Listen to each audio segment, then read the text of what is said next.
Hello again. Welcome back. I'm Doc Palmer, the author of publisher McGraw-Hill's best-selling reliability book, The Maintenance Planning and Scheduling Handbook.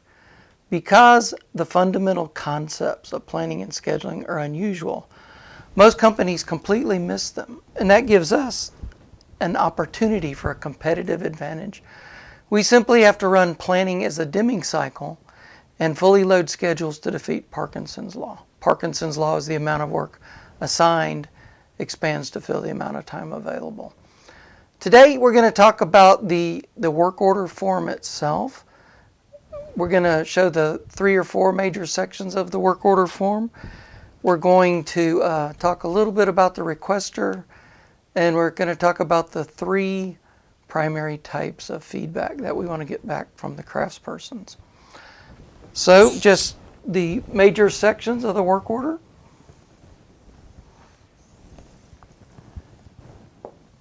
Would be the requester section. Put a U in there. The planner section. The craft feedback section, and if you want to get technical about it, there might be a section for codes on there. The requester section is what the person is needing or their problem. We don't want just a solution, which would be this pump needs to be replaced. We would like to know what's wrong with the pump. It's bouncing up and down. It's making a strange sound. It's vibrating like crazy. It's running really, really hot.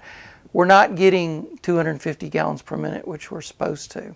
I can't turn it down. I can't turn it up. And then we welcome the solution. A lot of these operators, requesters, have been out here as long as we have in maintenance. They've got a pretty good idea when it's doing this or that, what we should do about it. We want that expertise. So the pump's making this kind of strange noise. It did it last night. The last time it happened, we had to replace it. I think we need to replace the pump. So get the symptoms, maybe also how critical. That'll have some places for priority and stuff like that. And then a recommended solution is fine. And then we need to help the requester know what kind of information we need at maintenance. And then a quote from Charles Kettering, a businessman that lived 100 years ago. Famous quote, you've probably heard it. A problem well stated is a problem half solved. We really want as much information as possible, what the requester is going through and what they think. And the worst type of work request would be a work request that just says, see Doc Palmer, if I'm the requester.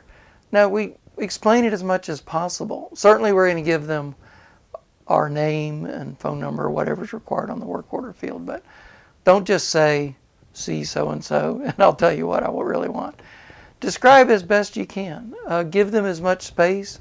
As we're going more and more in electronic, we should have areas not just 250 characters, but describe. On a paper work order, don't restrict them to a box. Write all over the back of the form. Give you extra information. That would be great.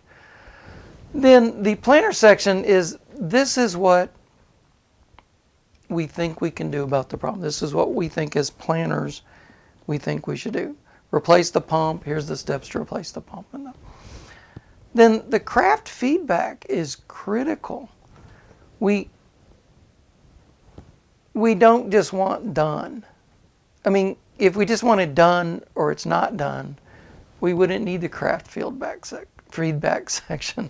It could just be requester, planned, and then check if you did it. Don't check it yet if it's not completed yet. That's not what we want. And we're going to talk more about that feedback. The codes would just be, if there's special accounting codes, cost department, maybe information on the work type, if the planner's coding right there on the work order, and that might more be in the computer. So let's talk about the 3 types of feedback.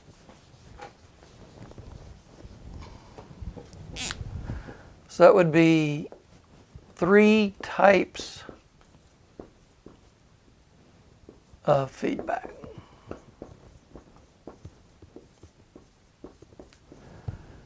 The first is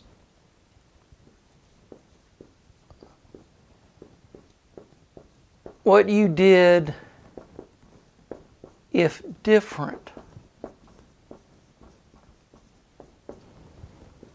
from the plan. You could just say, I did the job in accordance with the job plan. That would be good. But if you did anything different, we want that on there. You know, the work orders to replace the pump. You got in there, you found out the bolts to the foundation were loose. All you had to do was align it, tighten up the bolts. You didn't have to replace the pump. We don't want anybody to ever blindly follow a job plan. This is triage for the surgeon. The plan is the triage. This is what I think we need to do. We're translating the work request from operations speak to maintenance speak. This pump's not doing what it should do. We think we should replace the pump. The craftsperson said, well, we didn't need to replace the pump. I was able to fix it because of this. Then we want what caused the problem if it's easily determined. We don't want a full root cause analysis on every work order, but let's say the operator said this valve is operating really slowly. I have to lean on the button. It gets there, but it just takes too long to open and close. Well, the plan would be take the valve apart, see what's wrong with it, and try to fix it and put it back together. The feedback might be there was a bent stem. I replaced the stem, it's working fine now. Or it might be there was some corrosion inside the valve. I took it apart, I lapped the seats, it's got out all the corrosion, put it back together, it's working fine now. Or it might be there was a bunch of debris in there. There was a lot of debris in there, I cleaned out the debris, I put it back together, it's working fine now. So it's not just did you take care of the situation, it's what do you think caused the problem? And on the debris of the corrosion, going into further little, might be you can take a guess at what the corrosion was or what caused it, or a guess at why there is debris getting in there, or why did the stem bend? Maybe it was we're putting too much torque. Maybe it's an improper operator for it. So we want that little bit of extra mile there.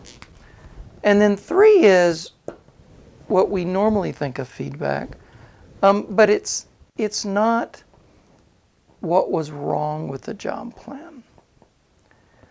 We want to ask what could be better next time on the plan.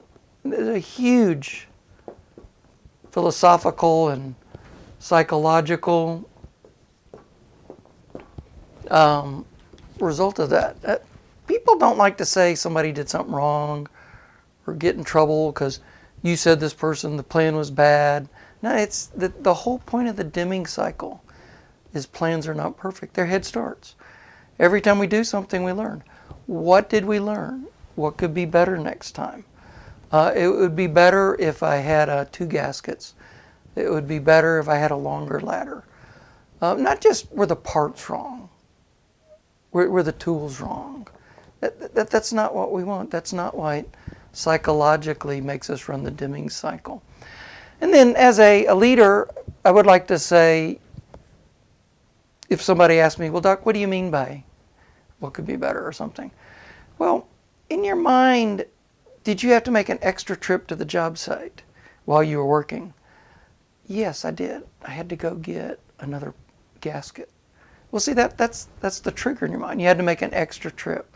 When you got out there, it would have been better, not wrong this time, but it would have been better if I had extra gaskets with me. It would have been better if I had a longer ladder. It would have been better because I had to make an extra trip, or it wasn't quite as safe as it could have been if I had a longer ladder. That kind of stuff. We're trying to encourage improvement. What would you like to see on the job plan next time? See, you're trying to turn it over. It's the craftsperson's job plan, and what could be better? What would you like to see next time? I'm your craft historian. I just talked to the maintenance manager at a coal mine that I worked at last year, and I was asking how it went. And the manager said, "Well, I've gotten in the habit of calling my planner our craft historian," and it really encourages that feedback. So remember, you're not a planner telling somebody what to do and getting in trouble if it's wrong. You're a craft historian. Triage. You're putting out, here's what I think. You're the craft historian collecting what could be better and writing that down. So it's 3 types of feedback. Next time we'll cover 6 things to encourage feedback. But I want to thank you for letting me be part of your maintenance family today and put in my 2 cents, and we'll see you next time, and God bless.